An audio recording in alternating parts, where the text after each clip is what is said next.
चिदम्बरमठाधीशं सिद्धारूढयतीश्वरं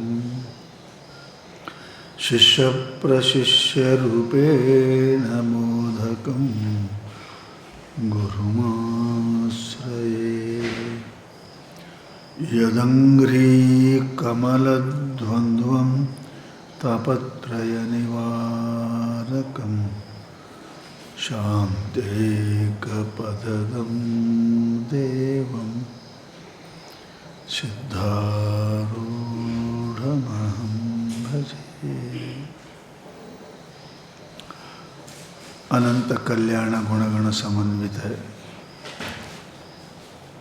ಪರಮಗುರು ಸಿದ್ಧಾರೂಢ ಮಹಾಸ್ವಾಮಿಗಳ ಪಾವನ ಚರಣಗಳಿಗೆ ಪೊಡಮಟ್ಟು ಸಮಸ್ತ ಗುರು ಪರಂಪರೆಗೆ ವಂದಿಸಿ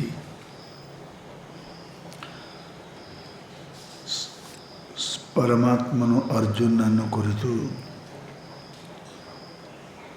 ಸತ್ಯದ ದರ್ಶನಕ್ಕಾಗಿ ಬೇಕಾದ ಬಾಹ್ಯ ಸಾಧನೆಗಳು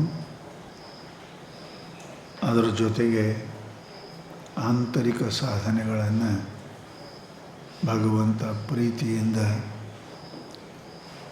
ಶಿಷ್ಯನಾದ ಅರ್ಜುನನಿಗೆ ಉಪದೇಶ ಮಾಡ್ತಾ ಇದ್ದಾರೆ. ಎಲ್ಲಿವರೆಗೆ ಚಿತ್ತ ವೃತ್ತಿ ಮನಸ್ಸಿನ ವೃತ್ತಿ ಸಮಹಿತವಾಗುವುದಿಲ್ಲವೋ ಅಲ್ಲಿವರೆಗೆ ಅದಕ್ಕೆ ಸಮಾಧಾನ ಸಿಗುವುದಿಲ್ಲ. ಅದಕ್ಕೆ ಹಿಂದೆ ಸಮಬುದ್ಧಿರ ವಿಶಿಷ್ಯತೆ. ಅರ್ಜುನ ಬುದ್ಧಿ ಸಾಮ್ಯವಾಗಿರಬೇಕು. ಬುದ್ಧಿ ಸಮಯದ ವಿಷಮ ಆಯಿತು ಅಂದ್ರೆ ರಾಗದ್ವೇಷಗಳು ಉತ್ಪನ್ನ ಆಗ್ತಾವೆ.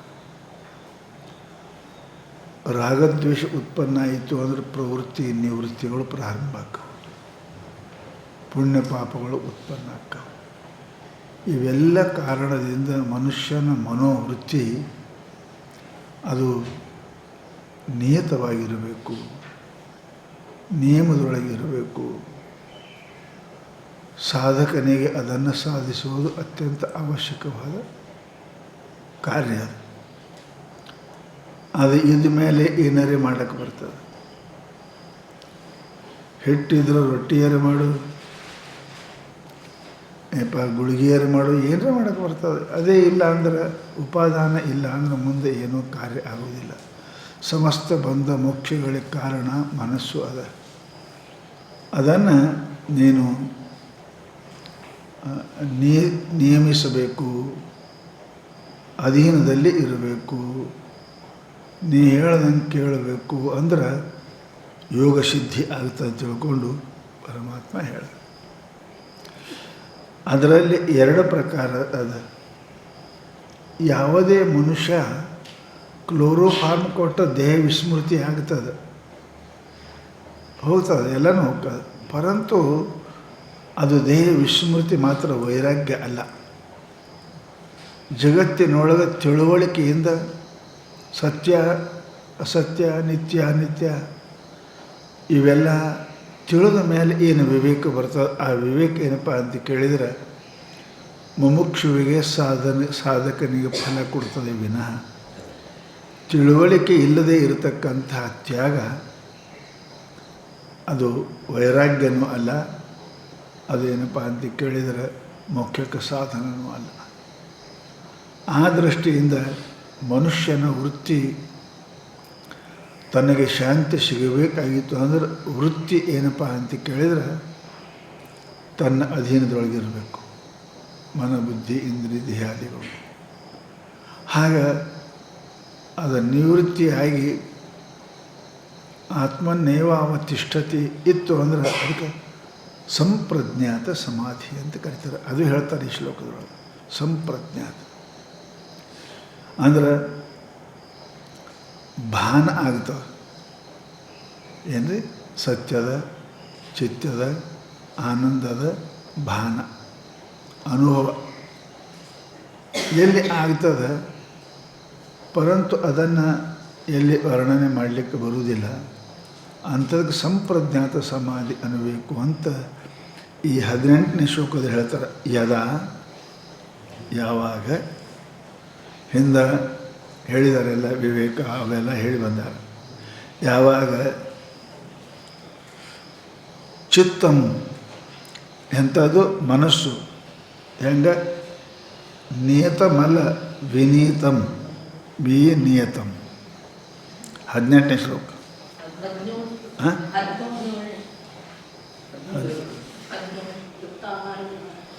ಆರೋಗ್ಯ ಮುಗ್ದೋದಲ್ಲ. ಹಾಂ ಹೇಳಬೇಕು. ಹಾಗಾದ್ರೆ ಏನು ಹೇಗೆ ಇದ್ರೆ ಏನು ಮಾಡಿದ್ರೆ ಯೋಗ ಮಾಡಲಿಕ್ಕೆ ಅವ ಯೋಗ್ಯಕನ ಅಧಿಕಾರಿ ಆಗ್ತಾನೆ. ಎಲ್ಲರೂ ಎಲ್ಲ ಕೆಲಸಕ್ಕೆ ಅಧಿಕಾರಿ ಅಲ್ಲ, ಹೌದಲ್ರಿ? ಡಾಕ್ಟರ್ ಆಗ್ಬೇಕಾದ್ರೆ ಅಧಿಕಾರಿ ಬೇಕು, ಇಂಜಿನಿಯರ್ ಆಗ್ಬೇಕಾದ್ರೆ ಅಧಿಕಾರಿ ಬೇಕು. ಅಧಿಕಾರಿ ಇಲ್ಲದಿದ್ದರೆ ಯಾವ ಕಾರ್ಯವು ಸುಸೂತ್ರವಾಗಿ ಫಲದಾಯಕ ಆಗುವುದಿಲ್ಲ ಅನ್ನೋದು ನಮ್ಮೆಲ್ಲರಿಗೂ ಗೊತ್ತು. ಅದು ಇರಬೇಕು, ಅಧಿಕಾರಿ ಇರಬೇಕು. ಅದಕ್ಕೆ ಹೇಳ್ತಾರೆ ಅವರು, ಈ ಯೋಗಕ್ಕೆ ಅಧಿಕಾರಿ ಯಾರು? ಯುಕ್ತ ಆಹಾರ ವಿಹಾರಸ್ಯ. ಯುಕ್ತ ಆಹಾರ ಅಂದರೆ ಏನು? ಆಹಾರ ಎಲ್ಲನೂ ಕೂಡ ಯುಕ್ತನೇ ಇರ್ತಾವೆ. ಪರಮಾತ್ಮ ಏನು ಮಾಡ್ಯಾನ ಅವೆಲ್ಲ ಯುಕ್ತನೇ ಅದಾವೆ. ಯಾವುದು ಸಾತ್ವಿಕ ಅನ್ನ ಅಂತ ಹೇಳಿದ್ದೇವೆ, ಯಾವುದು ರಾಜಸ ಅಂತ ಗೀತೆಯಲ್ಲಿ ಪರಮಾತ್ಮ ಹೇಳ್ಯಾನ, ಯಾವುದು ತಾಮಸ ಅಂತ ಗೀತೆಯಲ್ಲಿ ಹೇಳ್ಯಾನ. ಸಾತ್ವಿಕನೂ ಹಾನಿ ಮಾಡಬಹುದು, ರಾಜಸನೂ ಹಾನಿ ಮಾಡಬಹುದು, ತಾಮಸರೇ ಹಾನಿ ಮಾಡ್ತದೆ. ಪರಂತು ಅವುಗಳನ್ನು ಉಪಯೋಗ ಮಾಡತಕ್ಕಂಥ ಅಧಿಕಾರಿ ಬುದ್ಧಿವಂತ ಇರಬೇಕು. ಸಾತ್ವಿಕ ಆಹಾರದ ಪ್ರಮಾಣ ಬಿಟ್ಟು ಊಟ ಮಾಡಿದೆ ಅಂದರೆ ಖೀರ ಸಾತ್ವಿಕದ ದುಡ್ಡು ಖೀರು, ಮತ್ತು ನೀವು ಪ್ರಮಾಣ ಬಿಟ್ಟು ತಿಂದಿ ಅಂದರೆ ಏನಾಗ್ತದೆ? ವಾಂತಿ ಭೇದಿ ಆಗ್ತಾವೆ. ಅದಕ್ಕಂತಾರೆ ಅವರು, ಆಹಾರ ಅಂದ್ರೆ ಅರ್ಥ ಏನು? ಕೇವಲ ಅನ್ನ ಅಂತಲೇ ಅಲ್ಲ. ಆಹಾರ ಅಂದರೆ ಏನ್ರಿ? ಆಹರತಿ ಇತಿ ಆಹಾರ. ಹೊರಗಿಂದ ಒಳಗೆ ತೊಳೆದು ಆಹಾರ, ಹೊರಗೆ ತಿರುಗಾಡೋದು ವಿಹಾರ. ಒಳಗೆ ತೊಳೆದ ಆಹಾರ, ಹೊರಗೆ ತಿರುಗಾಡೋದು ವಿಹಾರ. ಅವು ಶಬ್ದಗಳು ಭಾಳ ಸುಂದರ ಅದಾವೆ. ಆಹಾರ ಅಂದ್ರೆ ಬರೀ ಅನ್ನಪನ್ನ ಇಟ್ಟೇ ಅಲ್ಲ. ಕಣ್ಣಿನ ಆಹಾರ ರೂಪದ, ಕಿವಿ ಆಹಾರ ಶಬ್ದದ, ಬಾಯಿ ಆಹಾರ ರಸ ಅದ, ಚರ್ಮದ ಆಹಾರ ಸ್ಪರ್ಶ ಅದ, ಮೂಗಿನ ಆಹಾರ ಅದ. ಇವೆಲ್ಲ ಇಂದ್ರಿಯಗಳ ಆಹಾರಗಳಲ್ಲಿ ಆಸಕ್ತನಾದಿ ಅಂದರೆ ನಿನ್ನ ಚಿತ್ತವು ಸ್ಥಿರವಾಗಿ ಇರುವುದಿಲ್ಲ. ಪೌನ ಪುಣ್ಯನ ಅಪೇಕ್ಷೆ ಮಾಡ್ತಾವೆ ಇಂದ್ರಿಯಗಳು. ಕಣ್ಣ ಸದಾ ಏನಪ್ಪ ಅಂತ ಕೇಳಿದ್ರೆ ಸಿನಿಮಾ ಥಿಯೇಟ್ರ ಚಲೋ ನೋಡ್ಬೇಕಂತದ, ಕಿವಿ ಮೊಬೈಲ್ದಾಗ ಹಾಡು ಕೇಳ್ಬೇಕಂತದ, ಬಾಯಿ ಏನರೇ ತಿನ್ಬೇಕಂತದ. ಅಟ್ಟೆ ಅಲ್ಲ, ತಿನ್ನೋದು ಸಾಮಾನ್ಯ ನೆನಪಾದ್ರೆ ಬಾಯಾಗ ಜೊಲ್ಲ ಬರ್ತಾವೆ. ಅಷ್ಟು ಬೆರಿಕೆದದು. ಅದಕ್ಕೆ ಇವೆಲ್ಲ ಆ ಹ್ರಿಯತೆ, ಆ ವಸ್ತುಗಳಿಂದ, ಶಬ್ದ ಸ್ಪರ್ಶ ರೂಪರ್ಶಗಳಿಂದ ಹರಣ ಮಾಡುವುದು, ವೃತ್ತಿಯನ್ನು ವಾಪಸ್ ತಗೊಳ್ಳೋದು, ಇದಕ್ಕೆ ಆಹಾರ ಅಂತಾರೆ. ಸಾಮಾನ್ಯವಾಗಿ ಆಹಾರ ಅಂದರೆ ಊಟ. ಊಟ ಏನಪ್ಪ ಅಂತ ಕೇಳಿದರೆ ಅವ ಹೆಂಗಿರ್ಬೇಕು? ಯುಕ್ತ ಆಹಾರ ವಿಹಾರಸ್ಯ. ಯುಕ್ತ ಆಹಾರ ಅಂದ್ರೆ ಏನು? ಸಾಧಕನಿಗೆ, ಪೈಲ್ವಾನಿಗೆ ಹೇಳ್ಯಾರ ಬೇರೆ ಆಹಾರ ಹೇಳ್ಯಾರ, ರೋಗಿಗೆ ಬೇರೆ ಆಹಾರದ, ಎಲ್ಲರಿಗೂ ಒಂದೇ ಆಹಾರ ಇಲ್ಲಲ್ಲ. ಪೈಲ್ವಾನಿಗೆ ಮತ್ತು ಇವನಂಗಿದ್ರೆ ನಾವು ಪೈಲ್ವಾನಿಗೆ ಹಾಕ. ಪೈಲ್ವಾನಿಗೆ ಆಹಾರ ಬೇರೆ, ರೋಗಿಗೆ ಆಹಾರ ಬೇರೆ, ಸಂಸಾರಿಕನಿಗೆ ಆಹಾರ ಬೇರೆ. ಸಂಸಾರಿಕ ಏನಪ್ಪ ಅಂದ್ರೆ ರಾಜಸ ಆಹಾರ ಊಟ ಮಾಡಿದ್ರೆ ನಡೀತಾವೆ. ಪೈಲ್ವಾನ ರಾಜಸ ತಾಮಸ ಎರಡೂ ಊಟ ಮಾಡಿದ್ರೆ ನಡೀತಾವೆ. ಇವ ಸಾಧಕನಿಗೆ ಸಾತ್ವಿಕ ಅನ್ನಬೇಕು. ಸಾತ್ವಿಕ ಅನ್ನ. ಸಾತ್ವಿಕ ಅನ್ನ ಅಂದ್ರೇನು? ಚಲೋದಂತಲ್ಲ, ಯಾವ ಅನ್ನದಲ್ಲಿ ಮಾಡುವಾಗ ಕೊಡುವಾಗ ಅವನ ಭಾವನೆ ಶುದ್ಧ ಇತ್ತು ಅಂದ್ರೆ ಅದು ಸಾತ್ವಿಕ ಆಕಾರ. ಮಾಡುವವನ ಭಾವನೆ ಕೆಟ್ಟ ರೀತಿಯಲ್ಲಿ ನಾವು ಅಡುಗೆ ಮಾಡೋಕತ್ತಿದ್ದ ಅಂದ್ರೆ ಅದೂ ಅದರೊಳಗೆ ಪ್ರವೇಶ ಆಗ್ತದೆ. ಅದಕ್ಕೆ ನಮ್ಮಲ್ಲಿ ಎದ್ದು ಶುದ್ಧ ಪೂಜೆ ಮಾಡಿನೇ ಅಡುಗೆ ಮಾಡಂತ ಯಾಕಂತಾರೆ? ಇಲ್ಲಕ್ಕೆ ಈಗಿನ ಹೆಣ್ಮಕ್ಳು ಎದ್ದು ತಲೆ ತುರಿಸುವ ನಟಿಸಿದ ಇದಕ್ಕೆ ಹೋಗ್ತಾವ, ಇದಕ್ಕೆ ಅಡುಗೆ ಮನೆಗೆ ಹೀಗೆ ಅದು ಮಾಡಿ ಉಂಡು ದಾನ ಯಾಕೆ ತಲೆ ಖರಾಬೇಕಾಗೋ. ಅದಕ್ಕೆ ಶಾಂತ ಆಗಿ ಅಡುಗೆ ಮಾಡಬೇಕು. ಶಾಂತಳಾಗಿ ನಿಮ್ಮ ಪೂಜಿಸುವೆ. ಅಕ್ಕಮಹಾದೇವಿ ಹೇಳ್ದಂಗೆ ಎಲ್ಲ ದೇವರ ಧ್ಯಾನ ಮಾಡಿ ಆ ಅಡುಗೆ ಮಾಡಿದ್ರಿ ಅಂದ್ರೆ ಆ ಸಂಸ್ಕಾರ ಅದರೊಳಗಿರ್ತದೆ, ಅನ್ನದೊಳಗಿರ್ತದೆ. ಇಲ್ಲ ಅಂತ ಎದ್ದು ಜಳಕ್ಕೆಲ್ಲ ಪಾಕಿಲ್ಲ ಏನಿಲ್ಲ ಬಾಯಿಲ್ಲ ಸೀದಾ ಹೋಗಿ ತಲೆ ತುರಿಸೋತ್ ಹೋಗಿ ಅಡುಗೆ ಮನೆ ಮುಂದೆ ನಿಂತರು ಅಂದ್ರೆ ಅವರು ಇಲ್ತೆ ಅವನು ತಿಂದವನ ತಲೆ ತುರಿಸ್ತಾನೆ. ಅವನು ಅವನ ತಲೆನೂ ಖರಾಬೇ ಆಗ್ತದೆ. ಅದಕ್ಕೆ ಹೇಳಿದ್ರು ಮಹಾತ್ಮರು ಹೆಂಗಪ್ಪ ಅಂದ್ರೆ ಸಾತ್ವಿಕ ಕ್ರಿಯೆಯಲ್ಲಿ, ಭಾವದಲ್ಲಿ, ಮಾತಿನಲ್ಲಿ, ಮನಸ್ಸಿನಲ್ಲಿ ಇವು ಸಾತ್ವಿಕ ಇರಬೇಕು ಅಂತ. ಹಾಗೆ ಅನ್ನ ಮಾಡಿದ್ರಪ್ಪ ಅಂದ್ರೆ ಯುಕ್ತ, ಅದಕ್ಕೆ ಯುಕ್ತ ಅಂದರು. ಯುಕ್ತ ಅಂದ್ರೆ ಏನು? ಚಲೋದಂತ ಅಲ್ಲ, ಯುಕ್ತ ಅಂದರೆ ಸರಿಯಾಗಿ. ಸರಿಯಾಗಿ ಅಂದರೂ ಸ್ನಾನವನ್ನು ಮಾಡಿ, ಭಾವವನ್ನು ಮಾಡಿ. ಅದಕ್ಕೆ ಮಾಡುವಾಗ ಅದು ವಿಚಾರ ಮಾಡಲಾರ್ದೆ ಪರಮಾತ್ಮ ಸ್ಮರಿಸ್ತಾ ಅಡುಗೆ ಮಾಡಬೇಕು. ಉಣವನು ತುತ್ತಿಗೆ ಲಿಂಗವನ್ನು ನೆನೆದು ಉಣ್ಣಬೇಕು ಅಂತ ಶರಣರು ಹೇಳ್ಯಾರಲ್ಲ. ಹಾಗೆ ಇತ್ತು ಅಂದ್ರೆ ಅದು ಅನ್ನ ಏನಪ್ಪ ಸಾತ್ವಿಕ ಹಾಕೋದು, ಆಹಾರ ಸಾತ್ವಿಕ ಹಾಕೋದವು. ಅದಕ್ಕೆ ನೀವು ಆಹಾರಕ್ಕೆ ಯುಕ್ತ ಮಾಡಬೇಕು ಅಲ್ಲ, ಯುಕ್ತ ಮಾಡೋದು. ಎಷ್ಟು ಸಾಮಾನು ನೀವೆಲ್ಲ ಐಸ್ ಕ್ರೀಮ್ ತಿಂದು ಒಗಿತೀರಿ ನೋಡ್ರಿ. ಇಲ್ಲ ಅವು ಮಂದಿ ಅವಕ್ಕೆ ಎಲ್ಲ ಕೂಡಿಸಿ ಮಾಡ್ಕೊಂಬರ್ತಾವೆ ನೋಡ್ರಿ, ಮಾರಕ್ಕೆ ಬಂದಿರ್ತಾವೆ. ನೀವು ತಿಂದದ್ದು ಐಸ್ ಕ್ರೀಮ್ ತಿಂದು ಇದು ಒಗಿತೀರಿ, ಅವೆಲ್ಲ ಜಾಕ್ ಮಾಡಿ ಚೆಂದ ಚಿತ್ರ ಮಾಡ್ಕೊಂಬರ್ತಾವೆ. ಖರೀದಿ ಮಾಡ್ತೀವಿ ನಾವೇ ಒಗೆದಿದ್ದೆ.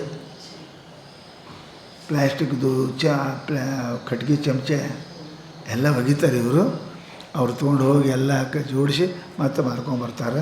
ಮತ್ತು ನಮ್ಮ ಅಂಜಲೇ ನಾವು ಖರೀದಿ ಮಾಡ್ತೀವಿ. ಬೇಡದಿದ್ದೆ ಯಾಕೆ ಯುಕ್ತದ. ನಾವು ಜಗತ್ತಿನೊಳಗೆ ಯಾವ ಪದಾರ್ಥವೂ ಅನುಪಯುಕ್ತ ಇಲ್ಲ, ಎಲ್ಲ ಉಪಯುಕ್ತ ಅದಾವ. ಪರಮಾತ್ಮ ಸರ್ವಜ್ಞ ಅದಾನ, ಅನುಪಯುಕ್ತ ವಸ್ತು ಹೆಂಗೆ ಮಾಡ್ತಾನೆ? ನನಗೆ ಉಪಯೋಗ ಇರೋಕ್ಕಿಲ್ಲ, ಖರೆ ಅದಕ್ಕೆ ಉಪಯೋಗ ಅದ. ಅದಕ್ಕೆ ಪರಮಾತ್ಮನು ಕೊಟ್ಟಂತಹ ಸಮಸ್ತ ವಸ್ತುಗಳನ್ನು ಸರಿಯಾಗಿ ಉಪಯೋಗ ಮಾಡ್ತಕ್ಕಂಥ ಬುದ್ಧಿ ಉಳ್ಳವನಿಗೆ ಯುಕ್ತ ಅಂತೇವೆ ನಾವು. ಯುಕ್ತ ಪರಮಾತ್ಮ ಅನ್ನ ಕೊಟ್ಟಾನ, ಯುಕ್ತನಾಗಿ ಸೇವಿಸು. ಪರಮಾತ್ಮ ರಸ ಕೊಟ್ಟಾನ, ಯುಕ್ತನಾಗಿ ಕೊಡಿ. ಪರಮಾತ್ಮ ರೂಪ ಕೊಟ್ಟಾನ, ಯುಕ್ತನಾಗಿ ನೋಡು.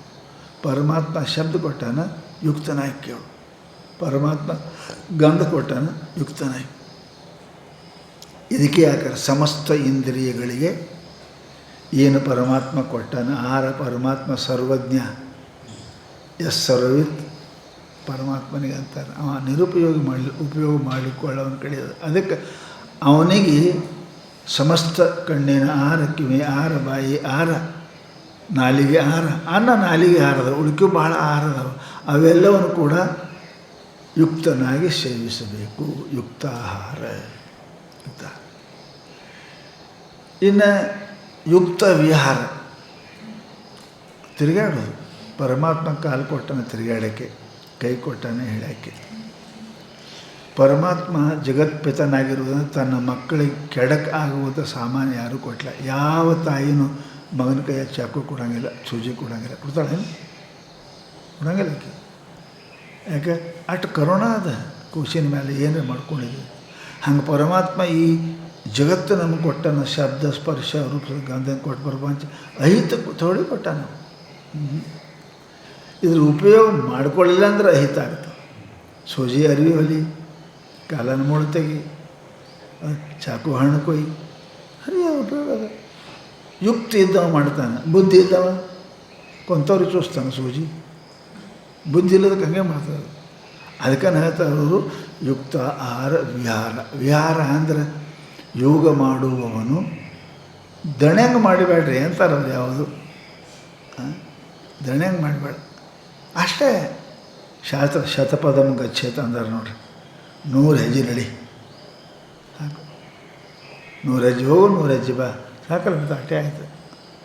ನೀ ಹಂಗೆ ನಡೆದು ಕಾಲ ದಣದು, ಮತ್ತು ನೀ ಪೂಜೆಗೆ ಕುಂತ್ರ ಧ್ಯಾನಕ್ಕೆ ಕುಂತ್ರ ಮೊಳಕಾಲ ಕೈ ಹೊಡ್ಯಾಕತ್ತು ಅಂದ್ರೆ ಏನು ಮೇಡಮ್? ಅದಕ್ಕಂತ ಇಲ್ಲ, ಯುಕ್ತನಾಗಿ ವಿಹಾರ ಮಾಡು, ಉಣ್ಣು, ಪದಾರ್ಥಗಳ ಶಬ್ದಗಳನ್ನು ಸ್ಪರ್ಶಗಳನ್ನು ಸ್ವೀಕರಿಸು ಯುಕ್ತನಾಗಿ. ಆಗ ನಡಿ, ಕಾಲು ಕೊಟ್ಟ ಪರಮಾತ್ಮ ನಡಿ, ಹೆಂಗೆ ವಿಹಾರ ಯುಕ್ತನಾಗಿ ಹಿಡಿ, ಏನು ಹಿಡಿಬೇಕು ಏನು ಹಿಡಿಬಾರ್ದು, ಏನು ಮುಟ್ಟಬೇಕು ಏನು ಮುಟ್ಟಬೇಕು. ಇವೆಲ್ಲ ಇಂದ್ರಿಯಗಳನ್ನು ಪರಮಾತ್ಮ ಕೊಟ್ಟದ್ದು ಅವನಿಗಾಗಿ ಕೊಟ್ಟ. ನಾವು ಸರಿ ಬಾಟ್ಲಿ ಹಿಡಿತೆ ಏನಪ್ಪ ಅಂತಂದ್ರೆ ಹೂವು ಹಾರ ಹಿಡಿತೆ ಪರಮಾತ್ಮನಿಗೆ ಹಿಡಿಯೋ ಕೆಲಸ ಅದು, ಏನು ಕೊಟ್ಟರೆ ಹಿಡಿತದೆ.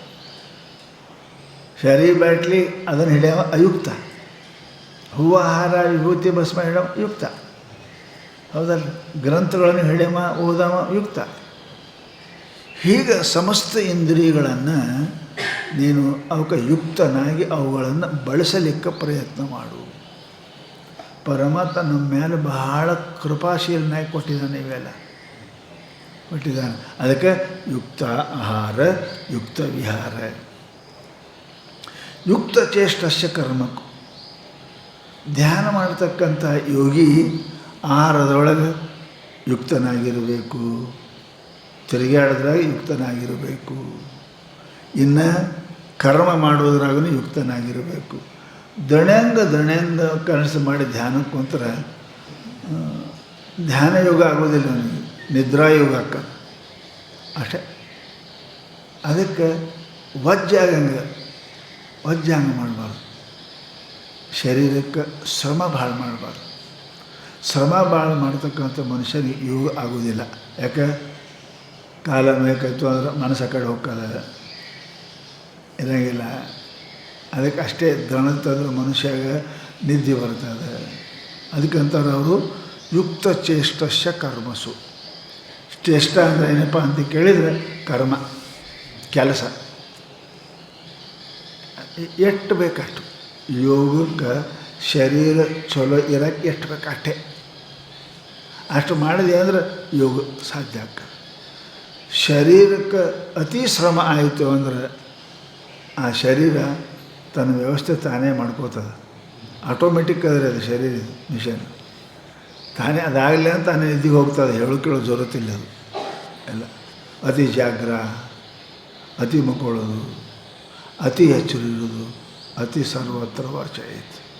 ಹಾಗೆ ಯುಕ್ತನಾಗಬೇಕು. ಯುಕ್ತ ಚೇಷ್ಟಸ್ಯ ಕರ್ಮಸು. ಯುಕ್ತ ಸ್ವಪ್ನಾವಬೋಧಸ್ಯ. ಭಾಳ ಎಚ್ಚರ, ಭಾಳ ನಿದ್ದೆ, ಅವೆರಡು ಓಲ. ಭಾಳ ಎಚ್ಚರ ಅದು ತನ್ನ ಟೈಮ್ ತೊಗೊಳ್ತದೆ. ರಾತ್ರಿ ಡ್ಯೂಟಿ ಮಾಡೋ ಹಗಲು ಮಕ್ಕೋಬೇಕೇ ಅನಿವಾರ್ಯ ಅದು. ಮಗೋತಾನೆ ಅವ, ಅದು ಶರೀರದ ಅಪೇಕ್ಷೆ ಮಾಡ್ತದೆ. ರಾತ್ರಿ ಡ್ಯೂಟಿ ಹಗಲು ಮಕ್ಕೋ ಅಂತದ್ದು.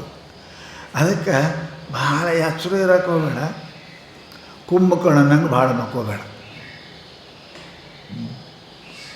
ಮಕ್ಕೊಂಡು ಅವನ ಮೇಲೆ ಎಲ್ಲ ಕುದುರೆ ಪದುರೆ ತಿರುಗಾಡಿದ್ರೆ ಅವ್ನಿಗೆ ಎಚ್ಚರ ಹಾಕಿದ್ದಿಲ್ಲ, ಅಂಥ ನಿಂತಿತ್ತು.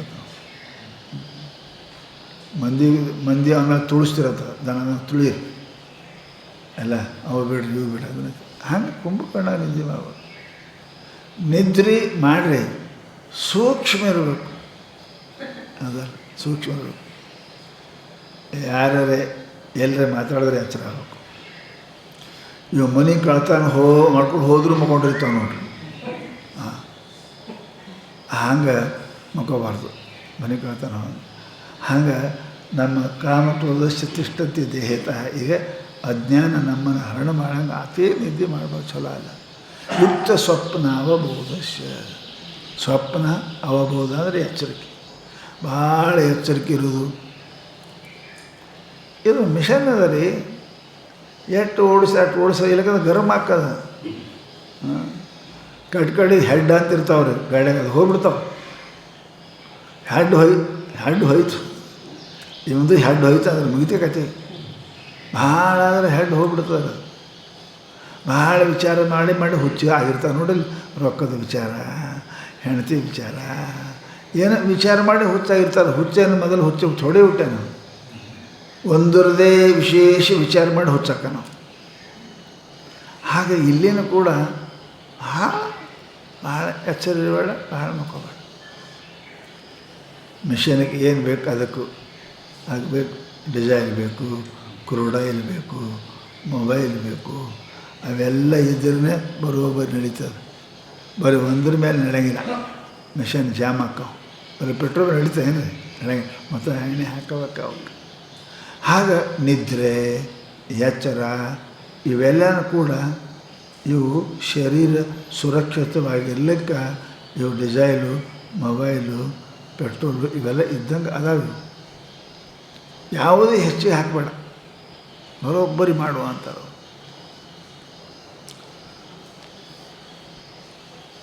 ಯುಕ್ತ ಸ್ವಪ್ನಾವಬೋಧಸ್ಯ ಯೋಗ ದುಃಖ ಭವತಿ. ಯೋಗವು ನಿನ್ನ ಆಯಾಸವನ್ನು ಹರಣ ಮಾಡುತ್ತದೆ.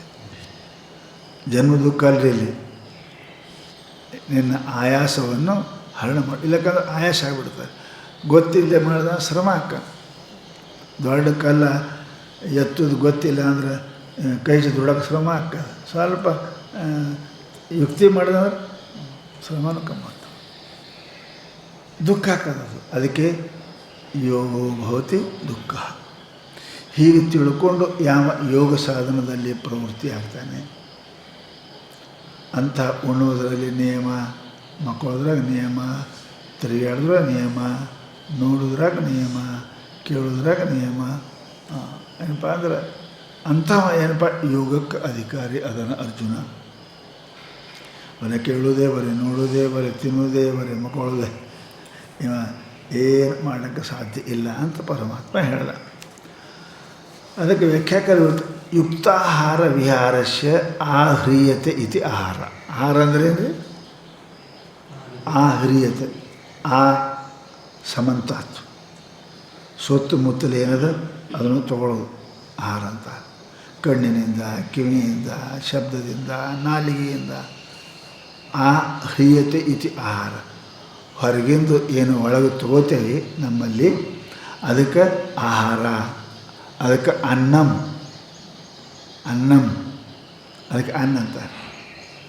ನಾಲಿಗೆ ಅನ್ನ ಜೋಳ, ಕಿವಿ ಅನ್ನ ಶಬ್ದ, ಮೂಗಿನ ಅನ್ನ ಗಂಧ, ಕಣ್ಣಿನ ಅನ್ನ ರೂಪ, ಚರ್ಮದ ಅನ್ನ ಸ್ಪರ್ಶ. ಬೇರೆ ಬೇರೆ ಅನ್ನದವ್ರಿ. ಹೌದು, ನಮ್ಮಲ್ಲಿ ಎಷ್ಟು ಪ್ರಾಣಿ ಅದಾವ, ಎಲ್ಲ ಪ್ರಾಣಿ ಜೀವಂತ ಅದಾವ, ಅನ್ನ ತಿಂತಾವೆ. ಎಲ್ಲರ ಅನ್ನ ಎಲ್ಲರಿಗೂ ನಡೆಯಂಗಿಲ್ಲ.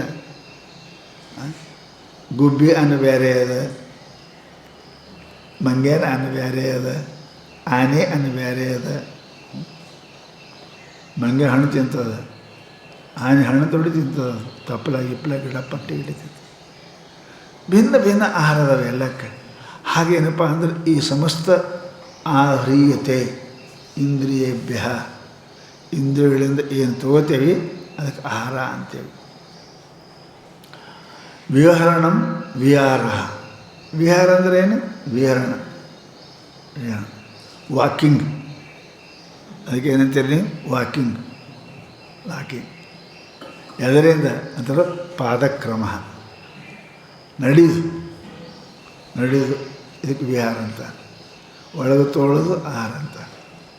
ಖಾಲಿ ನಡೆದೇನಂತಾರೆ? ವಿಹಾರ ಅಂತಾರೆ. ಪಾದಕ್ರಮ. ತೌ ಯುಕ್ತವು ನಿಯಮಿತ ಪರಿಮಾಣವು ಯಶ ಸಹ ಯುಕ್ತ ಆಹಾರ ವಿಹಾರ. ಅವೆರಡು ತಗೊಳ್ಳೋದು, ತಿರುಗಾಡೋದು, ಇವೆರಡು ಏನಪ್ಪ? ಯುಕ್ತವು. ಯುಕ್ತ ಅಂದ್ರೆ ನಿಯಮಿತ ಪರಿಮಾಣವು. ನಿಯಮಿತ ಅಷ್ಟೇ ಮಾಡಕ್ಕೆ ನಾವು. ಮನುಷ್ಯ ಬೈಠಕ್ ಮಾಡಿದ್ರೆ ಚಲೋ ಆಗ್ತಾನೆ. 20 ಬಿಟ್ಟು 100 ಮಾಡಿದ್ರೆ, 100 ಬಿಟ್ಟು 1000 ಮಾಡಿದ್ರೆ ಅವ ಹೇಳಂಗಿಲ್ಲ. ಎಬ್ಬಿಸ್ಬೇಕು ಯಾರಿಗೆ? ಅವೇನು ಹೇಳ್ತಾನೆ?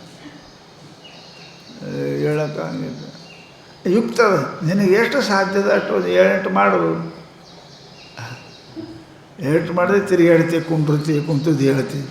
ನೀವು ಒಮ್ಮೆ ಒಂದು 100-200 ಮಾಡಿದೆ ಅಂದರೆ ಎಬ್ಬಿಸ್ಬೇಕು ನೀನು, ಸಮಸ್ಯೆ ಬರ್ತದೆ. ಅದಕ್ಕಂತ ಅವರು ಯುಕ್ತವು ನಿಯಮಿತ ಪರಿಮಾಣವು, ಪರಿಮಾಣ ಅಂದರೆ ಪರಿಣಾಮ ಬೇರೆ, ಪರಿಮಾಣ ಅಂದರೆ ಸಂಖ್ಯೆ. 1 2 3 4 10 ಅಂತಿರಲ್ಲ, ಆಕಾರ ವಿಕಾರ ಪರಿಮಾಣ, ದೊಡ್ಡದು ಸಣ್ಣದು ಅಂತೆಲ್ಲ ಇದು ಪರಿಮಾಣದ. ಆ ನಿಮ್ಮ ಯೋಗ್ಯತೆಯ ಅನುಸಾರದಲ್ಲಿ ಅನುಕೂಲ ಆಗುವಷ್ಟು ಅನ್ನ ಉಣಬೇಕು, ವಿಹಾರ ಮಾಡಬೇಕು. ನನಗೆ ಇಲ್ಲಷ್ಟು ನನ್ನ ಪರಿಮಾಣ ಅದ ಕಮ್ಮ, ಅದಕ್ಕೆ ಜಾಸ್ತಿ ಹಾಕಿದೆ ಅಂದ್ರೆ ಏನಾಗ್ತದೆ, ಜೋಳದ ಚೀಲ ಬಾಯಿ ಹರಿತವಿಲ್ಲ ಹೆಚ್ಚಿಗೆ ಹಾಕಿದ್ರೆ. ಹಂಗೆ ನಿಂದು ಚೀಲ ಹರಿತದೆ, ನಿಂದ್ರಂಗಿಲ್ಲ, ಪಾಸ್ ಹಾಕ. ಅದಕ್ಕೆ ಹೇಳಿದ್ರು ಮಹಾತ್ಮ, ನಿಯಮಿತ ಪರಿಮಾಣ. ಎಷ್ಟು ಹೇಳ್ಯಾರ ಅಷ್ಟು ಪರಿಮಾಣ. ಯೋಗಿಗೆ ಎಷ್ಟು ಉಣ್ಬೇಕು ಅನ್ನೋದು ಹೇಳ್ಯಾರ, ಕೆಲಸ ಮಾಡೋರು ಎಷ್ಟು ಉಣ್ಬೇಕಂತ ಹೇಳ್ಯಾರ, ಅವ ಎಷ್ಟು ಮಾತಾಡ್ಬೇಕಂತ ಹೇಳ್ಯಾರ. 1 2 ಮಾತುಗಳ ನುಡಿವ ಕುಂದದೆಳೆಗೆ ಸೊಗಸಾಗಿರಿ ನಡೆಯುವ. ಯೋಗಿ ಅದ ಹಾಗೆ ಕೆಲಸಕ್ಕೆ ಬಂದಟ್ಟು ಮಾತಾಡುತ್ತೆ. ಕೇಳಬೇಕು, ಎಷ್ಟು ಜರುರದ ಅಷ್ಟೇ ಕೇಳಬೇಕು, ಏನು ಜರುರದ ಎಷ್ಟು ಜರುರದ ಅಷ್ಟೇ ಕೇಳಬೇಕು. ಇದಕ್ಕೆ ಆಹಾರ ಅಂತ. ಹೀಗೆ ನಿಯಮಿತವಾಗಿ ಯುಕ್ತನಾಗಿ ಅದರ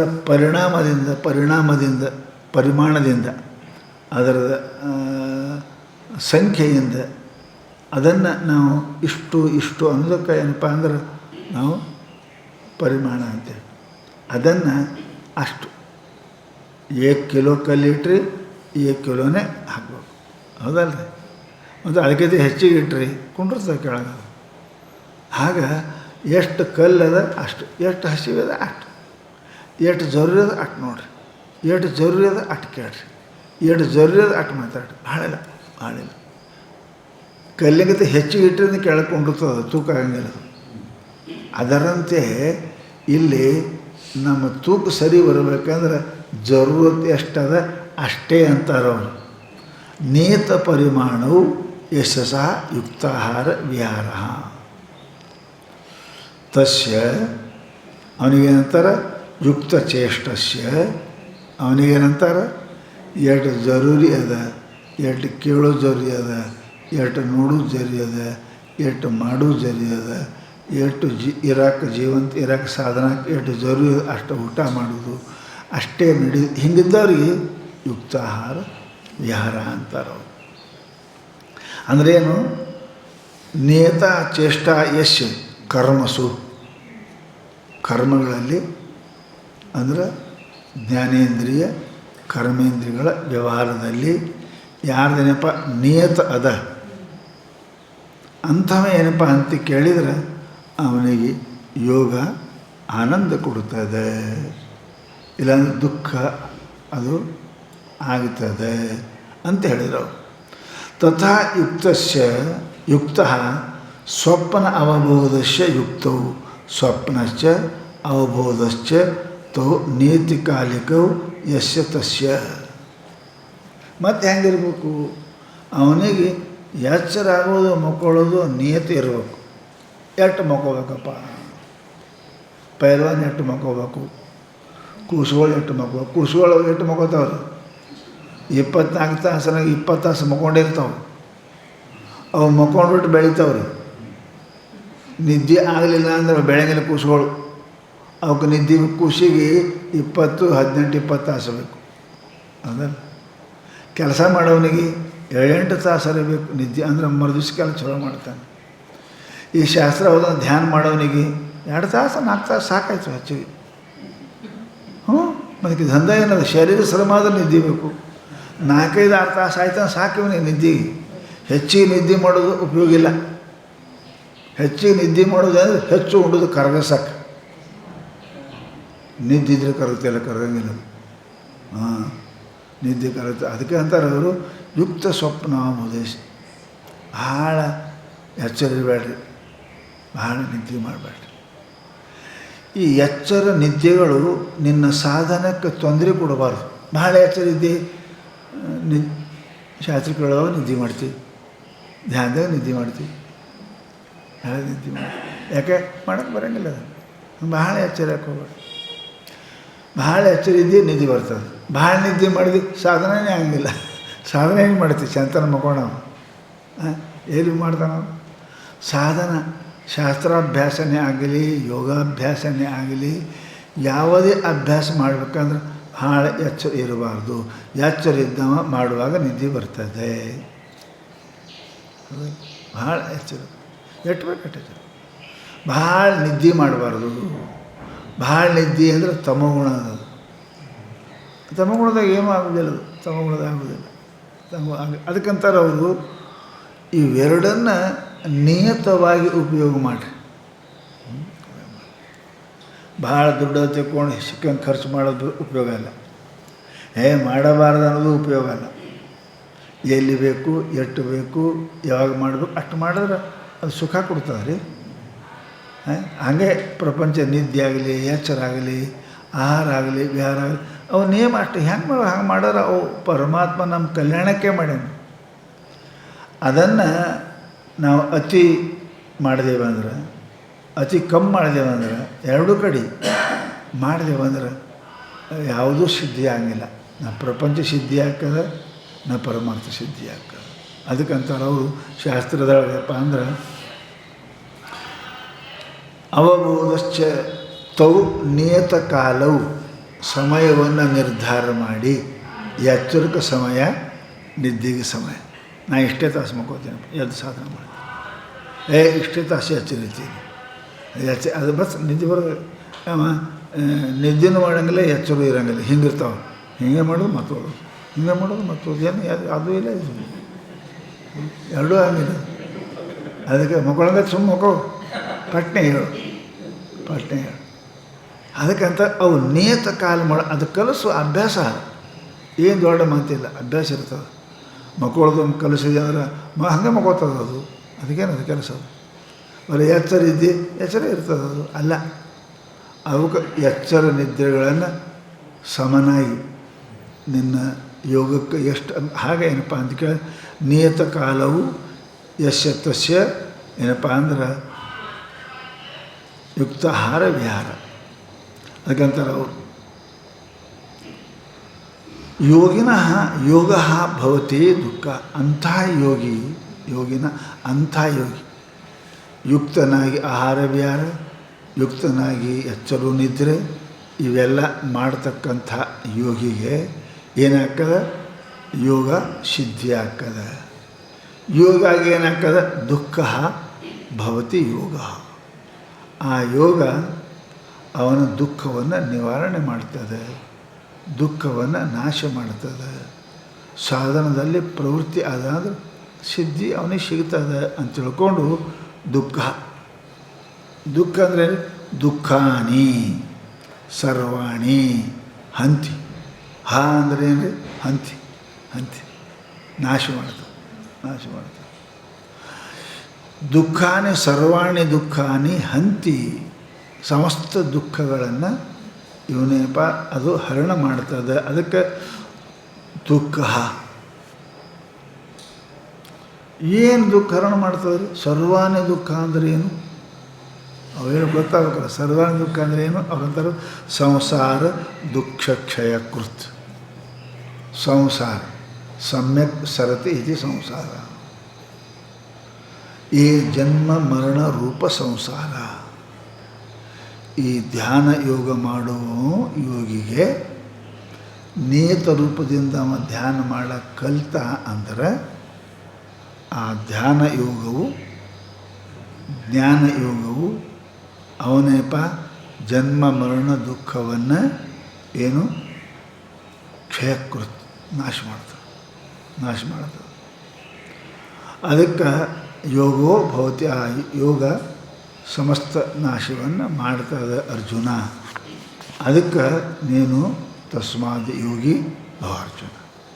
ಅದಕ್ಕೆ ನೀ ಯೋಗಿ ಆಗಲಿಕ್ಕೆ ಪ್ರಯತ್ನ ಮಾಡು. ಹೀಗೆ ಮಾಡಿದೆ ಅಂತ ಕೇಳಿದರೆ ಅವಾಗ ನೀ ಏನಾಗುತ್ತೆ ಅಂದರೆ ನಿನಗೆ ಚಿತ್ತ ಸ್ಥಿರ ಆಕ. ಚಿತ್ತ ಸ್ಥಿರ ಆದರೆ ಏನಾಗ್ತದ? ನಿಂದಿರ್ತದೇನು? ನೀನು ಸಂಪ್ರಜ್ಞಾತ ಸಮಾಧಿಗೆ ಯೋಗ್ಯನಾಗುತ್ತೆ. ಯೋಗ ದೃಷ್ಟಿಯಿಂದ ಎರಡದಾವ, ಸಂಪ್ರಜ್ಞಾತ ಅಸಂಪ್ರಜ್ಞಾತ. ಆವಾಗ ನೀನು ಮೊಟ್ಟ ಮೊದಲಿನ ಸಂಪ್ರಜ್ಞಾತ ಸಮಾಧಿಗೆ ಯೋಗ್ಯ ಆಗ್ತಿ. ಅದನ್ನು ಪರಮಾತ್ಮ ಈಗ ಹೇಳ್ತಾನೆ. ಏನು? ಯದಾ ವಿನೀತಂ ಚಿತ್ತಂ ಆತ್ಮನ್ನೇವಾವತಿಷ್ಠತೆ ನಿಸ್ಪೃಹ ಸರ್ವಕಾಮ್ಯೇಭ್ಯೋ ಯುಕ್ತ ಇತ್ಯುಚ್ಯತೆ ತದಾ ಆವಾಗ ನೀನು ಸಂಪ್ರಜ್ಞಾತ ಸಮಾಧಿಗೆ ಹೋಗಲಿಕ್ಕೆ ಯೋಗ್ಯನಾಗ್ತಿ.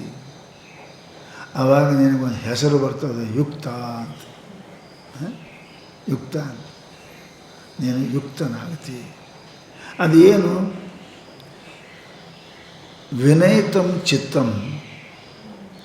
ವಿನಯಿತಂ ಚಿತ್ತ ಅಂದರೆ ನಿಗ್ರಹ ಮಾಡಲ್ಪಟ್ಟಿರುವ ಮನಸ್ಸು. ಏನು? ವಿಷಯಗಳಿಂದ ನಿಗ್ರಹ ಮಾಡಲ್ಪಟ್ಟಿರುವ ಮನಸ್ಸು. ಆ ಚಿತ್ತ ಏನಪ್ಪ ಅಂತಂದ್ರೆ ಯದಾ ವಿನಯಿತಂ ಚಿತ್ತಂ, ಯಾವಾಗ ಚಿತ್ತವು ವಿನಯಿತ ಆಗಿರ್ತದೋ ಅಂದರೆ ವಿಶೇಷವಾಗಿ ನಿಯತವಾಗಿರುತ್ತದೆಯೋ.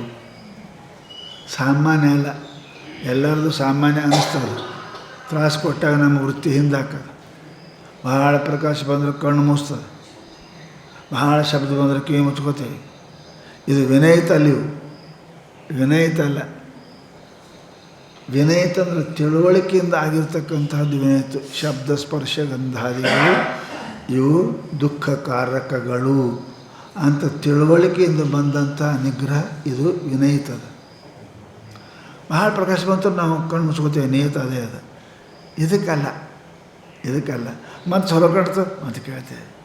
ಭಾಳ ಕಠೋರ ಶಬ್ದ ಬಂತು ಬಟ್ಟೆ ಇಟ್ಕೋತೇವೆ, ಮತ್ತು ಚಲೋ ಬಂತು ಕಿವಿ ತೆಗಿತೇವೆ.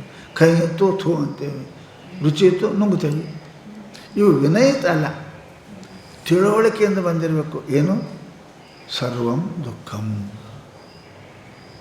ಸರ್ವಂ ಆತ್ಮವಶಂ ಸುಖಂ ಅಂತ. ಯಾವ ಮನುಷ್ಯನಿಗೇನಪ್ಪ ಅಂದ್ರೆ ಯದಾ ಚಿತ್ತಂ ವಿನಯಿತಂ, ವಿನಯಿತ ವಿಶೇಷ ರೂಪವಾಗಿ ತಿಳುವಳಿಕೆಯಿಂದ ಇವೆಲ್ಲ ದುಃಖಕ್ಕೆ ಕಾರಣ ಅಂತ ತಿಳುವಳಿಕೆಯಿಂದ ಪಡಬಡೆಗಳು ಮೊದಲತ್ತೆ ಆಯಾಸ, ನಡುವಿನಿತ ಉದಯ ಸುಖದ ಆಭಾಸ, ಕಡೆಯೋಳು ಹೇಸಿಕೆ ಮುಸುಗುತ್ತಿಹುದು, ಈ ತಿಳುವಳಿಕೆ. ಹೀಗೆ ಯಾವನ ಮನಸ್ಸ ನಿಯತ ಆಗ್ಯದ, ಕೈಯಾಗ ಬಂದದ, ಬುದ್ಧಿ ಕೈಯಾಗ ಅದ, ಆವಾಗ ಏನಾಗ್ತದೆ? ಕೈಯಾಗ ಬಂತು ಅಂದ್ರೆ ಆತ್ಮನ್ನೇವ ತಿಷ್ಠತೆ. ಹಿಂಗೆ ತಿಳುವಳಿಕೆಯಿಂದ ಬಂದು ಆತ್ಮನೊಳಗೆ ಏನಪ್ಪ ಶಾಸ್ತ್ರ ತಿಷ್ಠತೆ ಅಲ್ಲಿಲ್ಲ, ಅವತಿಷ್ಠತೆ. ಗಟ್ಟಿಯಾಗಿ ಗೂಟ ನಡೆಸೋರು ಅಳಿಗಾಡಿಸಿ ಕೂತ್ತಾರೆ ನೋಡಿರಿಲ್ಲ. ದನ ಕಟ್ಟೋರು ಊಟ ನಡೆಸ್ತಾರೆ, ಹಿಂಗೆ ಮಾಡಿ ನೋಡ್ತಾನೆ, ಅಳಿಗಾಡ್ತವ್ರು ಮತ್ತೆ ಆಟ ಹೇಳ್ತಾನೆ. ಅಳಿಗಾಡೋ ಗೂಟಕ್ಕೆ ನೀವು ದನ ಕಟ್ಟೋದು, ಗೂಟನೂ ಆ ಕಡೆ ದನನೂ ಆ ಕಡೆ, ಹೌದಲ್ರಿ? ಆಗ ಇಲ್ಲಿ ಅವತಿಷ್ಠತೆ ಅಂದರೆ ದೃಢ, ಪಕ್ಕ.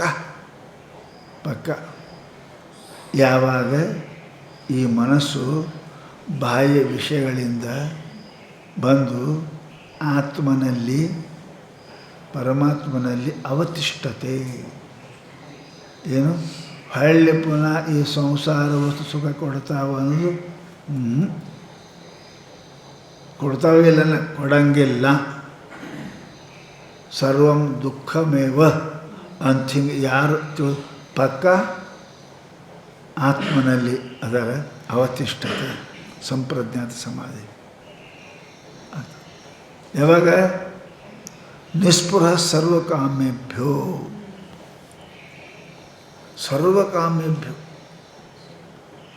ಯಾವುದೂ ಕಾಮನೆ ಇಲ್ಲರಿ. ಉದ್ಧಾರು ಇಲ್ಲ, ಬದ್ದಾರು ಇಲ್ಲ, ಅಡ್ಡೂ ಇಲ್ಲ. ಸಮಾಧಿ ಇರಬಾರ್ದು, ಅವು ಎರಡೂ ಇರೋಂಗಿಲ್ಲ.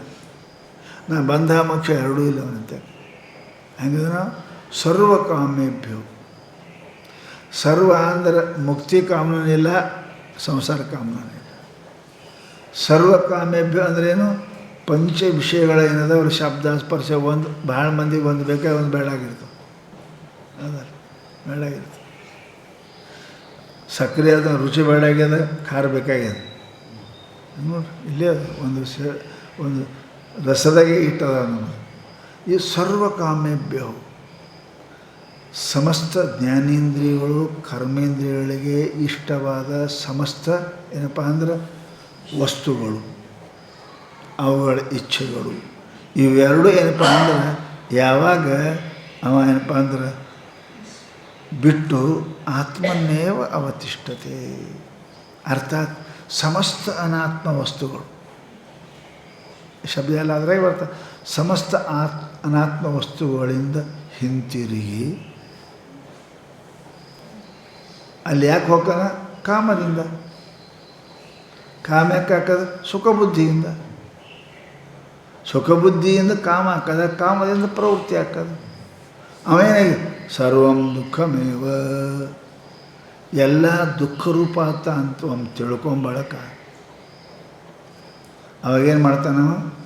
ಎಲ್ಲದರಿಂದ ಹಿಂದೆ ಹೊಳ್ಳಿ ಆತ್ಮನ್ನೇವ ಅವತಿಷ್ಠತೆ.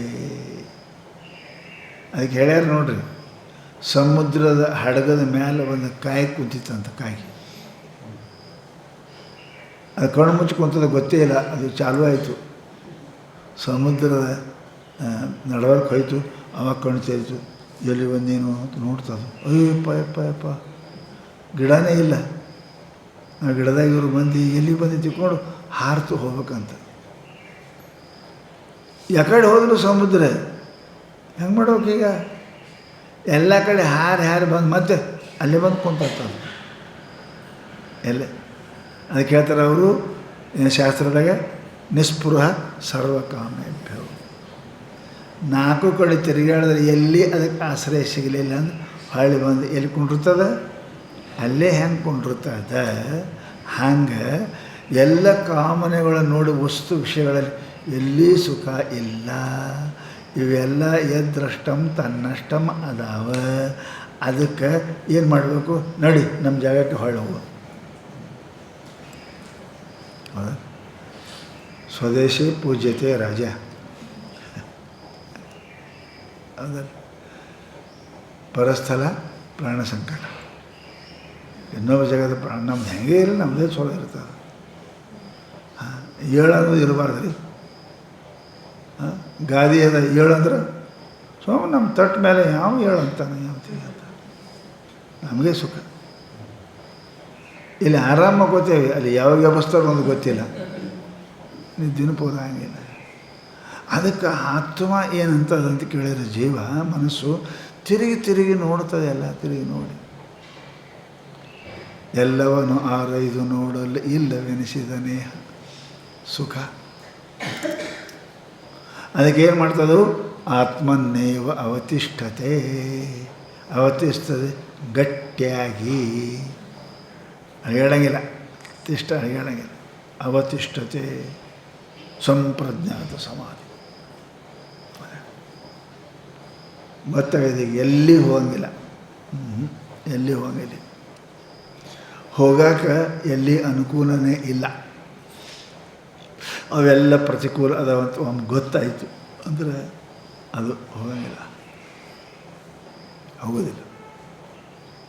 ಅದಕ್ಕೆ ಹಂಗೆ ಯಾರ್ದು ಮನಸ್ಸು ಎಲ್ಲಿಗೂ ಹೋಗಲಾರದೆ ಇಲ್ಲೇ ಸ್ವಹಂ ಸ್ವಹಂ ಸ್ವಹಂ ಅನ್ಕೋತಿರ್ತದೆ. ಅದಕ್ಕೆ ಸಂಪ್ರಜ್ಞಾತ ಸಮಾಧಿ ಅಂತ. ಪ್ರಜ್ಞೆ ಸಹಿತ ಸಮಾಧಿ. ಅರ್ಜುನ ಇಂಥದ್ದು ಸಿಕ್ತು ಅಂತಂದ್ರೆ ಏನು ಹೇಳ್ಬೇಕಪ್ಪ? ಏನು ಹೇಳಬೇಕು? ಹೌದಲ್ಲ? ಮ್ಯಾಲಿಂದ ಏನಪ್ಪ ಅಂತ ಕೇಳಿದರೆ ಒಂದು ಗಡಿಗೆಯಾಗ ಜೇನುತುಪ್ಪ ಇಟ್ಟಾರ್ರಿ. ಇಟ್ಟಾರ ನೀವು ಕೆಳಗದನ ಅದು ಮ್ಯಾಲದ ಗೊತ್ತದ ಇದು ಜೇನುತುಪ್ಪದ ಅಂತ. ಏನು ಮಾಡ್ಬೇಕ್ರಿ? ಸಾಡದೊಂದು ತೂತು ಹಾಕಿದ್ರೆ ನಾಲಿಗೆ ತೆರೆದು ಕುಂತಂದ್ರೆ ಅದು ಬೀಳಕತ್ತಂದ್ರೆ ಏನು ಆನಂದ ರೀ ಅದು. ಸಂಪ್ರಜ್ಞಾತ ಧಾರಾಕಾರವಾಗಿರ್ತಕ್ಕಂಥ ಆ ಜೇನುತುಪ್ಪದ ಧಾರೆ ಬಿತ್ತು ಅಂತಂದ್ರೆ ಆನಂದ ಆನಂದ ಆನಂದ ಆಗ್ತದಲ್ಲ, ಅದು ಸಂಪ್ರಜ್ಞಾತ ಸಮಾಧಿ. ಅದು ನಿರಂತರ ಆ ಜೇನುತುಪ್ಪಿನ ಮಧುರತ್ವ ಆಸ್ವಾದನೆ ಮಾಡತಕ್ಕಂಥದ್ದು ಆನಂದ ಏನದ, ಪಾಲುಂಡು ಮೇಲುಂಬರೆ ಅಂತ ಅಂತಾರಲ್ಲ, ಹಾಲು ಕುಡಿದ್ರೊಳಗೆ ಮತ್ತೊಂದು ಹೆಂಗೆ ಅಪೇಕ್ಷೆ ಮಾಡ್ಯಾರ ಊಟ, ಹಂಗೆ ಆ ಆನಂದದ ನಿರಂತರ ಏನಪ್ಪ ಅಂದ್ರೆ ಅನುಭೂತಿ ಆಗಕತ್ತು ಅಂದ್ರೆ, ಚಿಂತನೆ ಆಗಕತ್ತು ಅಂದ್ರೆ ಮನಸ್ಸು ಅಲ್ಲೇ ನಿಂದಿರ್ತದೆ, ಅಲ್ಲೇ ನಿಂದಿರ್ತದೆ, ಎಲ್ಲಿ ಹೋಗಂಗಿಲ್ಲ, ಎಲ್ಲಿ ಹೋಗಿಲ್ಲ. ಅದು ಆನಂದ ಅನುಭವಿಸಿ ಅವನಿಗೆ ಖುಷಿ ಖುಷಿ ಖುಷಿ ಆಗ್ತದಲ್ಲ, ಇದಕ್ಕೆ ಸಂಪ್ರಜ್ಞಾತ ಸಮಾಧಿ ಅಂತಾರೆ. ವೃತ್ತಿಯೊಳಗೆ ಅದನ್ನು ಅನುಭವಿಸೋದು ಸಂಪ್ರಜ್ಞಾತ ಸಮಾಧಿ, ವೃತ್ತಿಯೊಳಗೆ ಅದನ್ನು ಆನಂದವನ್ನು ಅನುಭವಿಸೋದು ಸಂಪ್ರಜ್ಞಾತ ಸಮಾಧಿ. ಇನ್ನು ಅದರೊಳಗೆ ಹೋಗೋದು ನೋಡ್ರಿ, ಎರಡು ಮಾತದವ. ಅದರಾಗ ವೃತ್ತಿಯೊಳಗೆ ಅದು ಬರೋದು ಸಂಪ್ರಜ್ಞಾತ ಸಮಾಧಿ. ವೃತ್ತಿನೇ ಅದರಾಗ ಮುಳುಗುತ್ತಂದ್ರೆ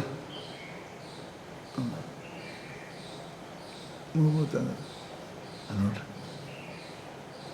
ಈಗ ಬೆಲ್ಲದ ಅಡುಗೆ ಮಾಡ್ತೇವೆ, ಹೋಳಿಗೆ ಸಿಹಿ ಅದ, ಹೋಳಿಗೆ ಸಿಹಿ ಅದ, ಜಾಮೂನು ಸಿಹಿ ಅದ, ಏನರ ಅಂತರದ ಇಲ್ಲ. ಸಿಹಿದಾಗ ಜಾಮೂನು ಮುಳುಗ್ಯಾದ, ಹೋಳಿಗೆಯಾಗ ಸಿಹಿ ಬಂದದ, ಹೋಳಿಗೆ ಸಿಹಿ ಬಂದದ.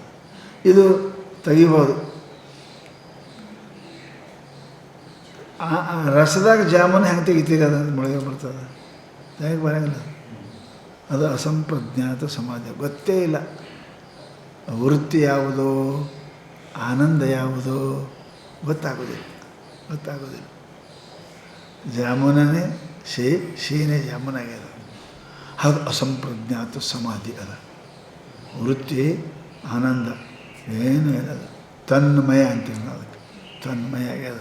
ಅದಕ್ಕೆ ಅಂತಾರು ಇದು ಸಂಪ್ರಜ್ಞಾತ ಸಮಾಧಿ. ಯನಾ ವಿನಯಿತಂ ಚಿತ್ತಂ ಆತ್ಮನಿ ಏವ ಅವತಿಷ್ಠತೆ. ಹೆಂಗೆ ಏನು ನಿಸ್ಪೃಹ ಸರ್ವಕಾಮಭ್ಯೋ, ಸಮಸ್ತ ಇಚ್ಛೆಗಳನ್ನು ಬಿಟ್ಟು ಏನಪ್ಪ ತಿರಸ್ಕರಿಸಿ, ಅಪೇಕ್ಷಿಸದೆ, ನಿಸ್ಪೃಹ ಅಪೇಕ್ಷಿಸದೆ ಯಾವ ಮನಸ್ಸು ಯಾವಾಗ ಆ ಆತ್ಮನಲ್ಲಿ, ಪ್ರತ್ಯೇಗಾತ್ಮನಲ್ಲಿ, ಪರಮಾತ್ಮನಲ್ಲಿ ನಿಲ್ಲುತ್ತದೆಯೋ, ಅಳಗಾಡದೆ ಅವತಿಷ್ಠತೆ ನಿಲ್ತದೆ, ಅವಾಗ ಇದಕ್ಕೆ ಸಂಪ್ರಜ್ಞಾತ ಸಮಾಧಿ. ಇಂತಹ ಯೋಗಿಯಾಗು ಅರ್ಜುನ, ಇಂಥ ಯೋಗಿಯಾಗು. ಆ ರಾಜ್ಯ ಗೆದ್ದು ಆ ವೈರಿಗಳನ್ನು ಕೊಂದು ಏನೇನು ಆನಂದ ಹಾಕೋದಲ್ಲ, ಭಾಳ ತಿರಂಗಿಲ್ಲ. ಅದು ಭಾಳ ನೀ ಯುದ್ಧ ಮಾಡಿ ಗೆದ್ದೆ ಆನಂದ ಇರೋಕ್ಕೆ ಇಲ್ಲ. ರಾಜ ಗೆದ್ದು ನಾ ರಾಜ ಆದೆ, ರೊಕ್ಕ ಗಳಿಸಿ ನಾ ಧನಿಕನಾದೆ, ಇದೇ ಆನಂದ. ಅದು ಎಷ್ಟೊತ್ತಿರ್ತದೆ, ಇರುವುದಿಲ್ಲ. ಅದಕ್ಕೆ ನೀ ಇಂಥ ಪ್ರತ್ಯೇಕ ಆತ್ಮನ ಏನಪ್ಪ ಅಂದ್ರೆ ಅಲ್ಲಿ ಮುಳುಗಿರುವ ವೃತ್ತಿಯವನಾದಿ ಅಂದ್ರೆ ನಿನಗೆ ಆನಂದನೇ ಆನಂದ ಅದ. ಅಂಥ ಯೋಗಿಯಾಗು. ಅಂಥ ಯೋಗಿ ಆದಿ ಅಂದ್ರೆ ನಿನಗೆ ಆನಂದವೇ ಆನಂದ ಆಗುತ್ತದೆ, ಅಲ್ಲ ಆನಂದದ ಅನುಭೂತಿ ನಿನಗೆ ಆಗುತ್ತದೆ ಅಂತ ಪರಮಾತ್ಮ ಅವನಿಗೆ ಯೋಗಿ ಆಗಲಿಕ್ಕೆ ಪ್ರಚೋದನೆಯನ್ನು ಮಾಡ್ತಾನೆ. ಇಷ್ಟಾದ್ರೆ ಮುಗಿತೇನೋ ಅಂತ ಕೇಳ್ದ. ಮುಗಿದಂಗೆ ಅನುಭವ ಮಾಡೋ ವೃತ್ತಿ ಏನದಲ್ಲ, ಅದನ್ನು ಹೋಗ್ಬೇಕು ನೋಡಪ್ಪ. ದಾನ ಮಾಡಬೇಕನ್ನುವ ವೃತ್ತಿಯೇ ಬರೋದು ಭಾಳ ಕಠಿಣ. ದಾನ ಮಾಡೀನಿ ಅನ್ನೋ ವೃತ್ತಿ ಹೋಗೋದು ಮತ್ತಿಟ್ಟು ಕಠಿಣ. ದಾನ ಮಾಡೋ ವೃತ್ತಿ ಬರೋದೇ ಕಠಿಣ. ಅದು ಮೊದಲು ಮಾಡೋದು ಬಳಿಕ ವೃತ್ತಿ ಹೋಗೋದೇ ಕಠಿಣ. ಹಂಗೆ ಯೋಗಿ ಆಗೋದು ಸರಳದ, ಆನಂದ ಅನುಭವ ಸರಳದ. ನಾ ಹಿಂಗೆ ಮಾಡಿ ಅದನ್ನು ಹೋಗ್ಬೇಕು ಅರ್ಜುನ. ಅಸಂಪ್ರಜ್ಞಾತ ಸಮಾಧಿ ಇರಬೇಕು. ಆವಾಗ ನಿನಗೆ ನಿಶ್ಚಲವಾದ ವೃತ್ತಿನ ಅಡಗುತ್ತದೆ, ನಿಶ್ಚಲ ವೃತ್ತಿ ಅಡಗುತ್ತದೆ, ನಿಶ್ಚಲವಾದ ಆಮೇಲೆ ಏನಪ್ಪ ಅಂದ್ರೆ ಸರ್ವಾದ ಇರತಕ್ಕಂಥ ಆನಂದ ನಿನಗೆ ಅನುಭವ ಮಾಡಲಿಕ್ಕೆ ಬರ್ತದೆ. ಅದಕ್ಕೆ ಮೊಟ್ಟ ಮೊದಲು ಏನು ಮಾಡು, ಸಂಪ್ರಜ್ಞಾತ ಸಮಾಧಿಗೆ ಹೋಗು. ಏನು ಇರಬೇಕು, ಅದೇನೇ ಅನ್ನೋದಿರಬೇಕಷ್ಟೇ. ನಾನು ಮಾಡ್ತೀನಿ. ಸಂಪ್ರಜ್ಞಾತ ಅಸಂಪ್ರಜ್ಞಾತ ಸಮಾಧಿ ಏನು ಅರ್ಥ ಅಂತ ಕೇಳಿದರೆ, ಅಸ್ಥಿಭಾನದ ಉಳಿಕೆವೂ ಇಲ್ಲ ಅವನಿಗೆ, ಉಳಿಕೆವೂ ಇರೋಂಗಿಲ್ಲ. ಇಲ್ಲ ಅಂತ ಅಲ್ಲ, ಅದ ಮತ್ತು ಕುಂತಾನ ಅಸಂಪ್ರಜ್ಞಾತ ಸಮಾಧಿ ಅಂದರೆ ಅದು ನಾನು ಆನಂದವನ್ನು ಅನುಭವಿಸುವವನು ಇಲ್ಲ, ಅಲ್ಲಿ ಇರ್ತದೆ ಸಂಪ್ರಜ್ಞಾತ ಸಮಾಧಿ. ಯಾಕೆ ನಾನು ಆನಂದ ಅನುಭವಿಸ್ತೀನಿ ಅಂತ. ಇಷ್ಟೇ ವೃತ್ತಿ ಎರಡೂ ಕಡೆ ಅದ. ಅಲ್ಲಿ ಸಂಪ್ರಜ್ಞಾತ ಸಮಾಧಿ ವೃತ್ತಿ ವ್ಯವಹಾರ ಅದ, ಇಲ್ಲಿ ಇಲ್ಲ. ಅದೇ ಇಷ್ಟು ಇವೆರಡಕ್ಕೆ ಅಂತರ ಅದ. ಇಂತಹ ಆನಂದ ಜಗತ್ತಿನೊಳಗೆ ಮತ್ತೆ ಎಲ್ಲಿದೆಪ್ಪ? ಬೇರೊಂದು ಯೋಗದರು ಬಳಲದ ಆನಂದವನ್ನೇ ಸೂರ್ಯಗಳು ಆತ್ಮ ನಿಜನಿಷ್ಠರಾಗಿರೋ ಎಂಥ ನಮ್ಮ ಆತ್ಮಜೀವ. ಬೇರೊಂದು ಯೋಗದಳು ಬಳಲದೆ, ಉಳಿಕೆ ಯೋಗ ಎಲ್ಲ ಅವೆಲ್ಲ ವಿಯೋಗನೇ ಅದಾವೆ. ಆತ್ಮಜ್ಞಾನ ಏನದ, ಇದು ಪರಮ ಯೋಗದ. ಇಂತಹ ಯೋಗವನ್ನು ಅರ್ಜುನ ನೀ ಪಡಿ. ಅದನ್ನು ಅಂಥ ಆತ್ಮವನ್ನು, ನಿನ್ನ ಮನಸ್ಸನ್ನು ಸತ್ಯದಲ್ಲಿ, ಪ್ರತ್ಯೇಗಾತ್ಮನಲ್ಲಿ ಯಾವ ಅಪೇಕ್ಷೆ ಇಲ್ಲದೆ, ಯಾವುದು ಅಪೇಕ್ಷೆ ಇಲ್ಲದೆ ಅದು ನಿಂತು ಅಂತ ಕೇಳಿದರೆ, ಅಳಿಗಾಡು ಕನ್ನಡಿ ನಿಂತು ಅಂದ್ರೆ ಮುಖ ಕಾಣ್ತದೆ ಅಷ್ಟೇ. ಅಳಿಗಾಡು ಕನ್ನಡಿ ನಿಂದಿರಬೇಕು. ನಿಂತರೆ ಯಥಾವತ್ ವಸ್ತು ಕಾಣ್ತಾವೆ. ಅಳಿಗಾಡ್ತು ಅಂದ್ರೆ ಯಥಾವತ್ ಕಾಣಂಗಿಲ್ಲ, ಅನ್ಯಥಾನೂ ಕಾಣ್ಬೋದು, ವಿಚಿತ್ರನೂ ಕಾಣ್ಬೋದು. ಅದಕ್ಕೆ ಸ್ಥಿರೋಭವ, ಸ್ಥಿರ ಇದೆಯಾ ಅಂದ್ರೆ ಇದಕ್ಕೆ ಸಂಪ್ರಜ್ಞಾತ ಸಮಾಧಿ ಅಂತಾರೆ. ಅದು ಮನುಷ್ಯನಿಗೆ ಆನಂದ ಕೊಡ್ತದೆ, ಆನಂದ ಅನುಭವಿಸಲಿಕ್ಕೆ ಬರ್ತದೆ. ಇದಕ್ಕಿಂತ ಹೆಚ್ಚಿನದೊಂದು ಅದ, ಏನು ಅದ, ಅದಕ್ಕೆ ಅಸಂಪ್ರಜ್ಞಾತ ಸಮಾಧಿ ಅಂತಾರೆ. ಏನು ಅನುಭವಿಸುವವನು ನಾನು ಅನ್ನೋದು ಹೋಯಿತು ಅಂದ್ರೆ ಅದು ಹೆಂಗದು? ಅದೇನಪ್ಪ ಅಂತ ಕೇಳಿ ಅಸಂಪ್ರಜ್ಞಾತ ಸಮಾಧಿ ಅದ. ಅದು ಕೊನೆಯ ಜ್ಞಾನದ ಫಲ, ಜ್ಞಾನದ ಫಲ, ಅದು ಕೊನೆಯ ಫಲ. ಅವನಿಗೆ ನಾವು ಜೀವನ ಮುಕ್ತ ಅಂತೇವೆ, ಅಂಥವನಿಗೆ ಜೀವನ ಮುಕ್ತ ಅಂತೇವೆ. ಅಂಥದ್ದನ್ನು ಪಡೆಯಲಿಕ್ಕೆ ನೀ ಪ್ರಯತ್ನ ಮಾಡು ಅಂತ ಅರ್ಜುನನಿಗೆ ಪರಮಾತ್ಮ ಹೇಳ್ತಾನೆ. ಆ ಅಸಂಪ್ರಜ್ಞಾತ ಸಮಾಧಿ ಬಗ್ಗೆ ಮತ್ತೆ ನಾಳೆಗೆ ವಿಚಾರ ಮಾಡೋಣ.